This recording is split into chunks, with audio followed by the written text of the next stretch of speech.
geçse bir günde, alır avını salar kuşunu, avdan anlamaz.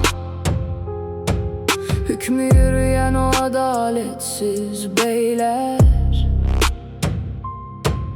fakirin gözündeki yaşını anlamaz.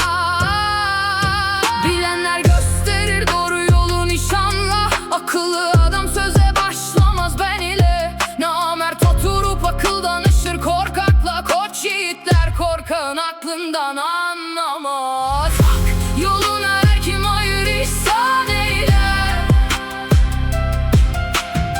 kıyamet günü bir yerine on gelir.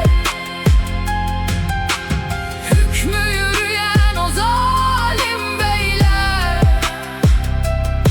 fakirin gözündeki yaşını anlamaz. Sözde yaşını anlamaz.